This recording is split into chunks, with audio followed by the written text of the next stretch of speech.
بسم اللہ الرحمن الرحیم۔ السلام علیکم ورحمۃ اللہ وبرکاتہ۔ ناظرین، الرقیہ شرعیہ چینل پہ آپ کو خوش آمدید ہے۔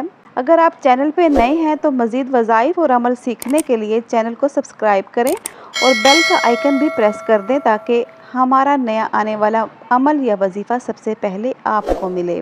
جگر گوشہ رسول صلی اللہ علیہ وآلہ وسلم، سید شباب اہل الجنہ حضرت حسین رضی اللہ تعالیٰ عنہ کی دردناک مظلومانہ شہادت پر تو زمین و آسمان روئے، جنات روئے، جنگل کے جانور متاثر ہوئے، انسان اور پھر مسلمان تو ایسا کون ہے جو اس کا درد محسوس نہ کرے یا کسی زمانے میں بھول جائے۔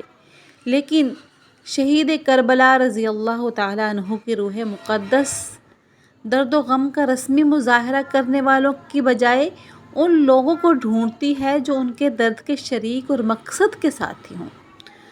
ان کی خاموش مگر زندہ جاوید زبان مبارک مسلمانوں کو ہمیشہ اس مقصد عظیم کی دعوت دیتی رہتی ہے جس کے لیے حضرت حسین رضی اللہ تعالی عنہ بے چین ہو کر مدینہ سے مکہ اور مکہ سے کوفہ جانے کے لیے مجبور تھے، اور جس کے لیے اپنے سامنے اپنی اولاد اور اپنے اہل بیت کو قربان کر کے خود قربان ہو گئے۔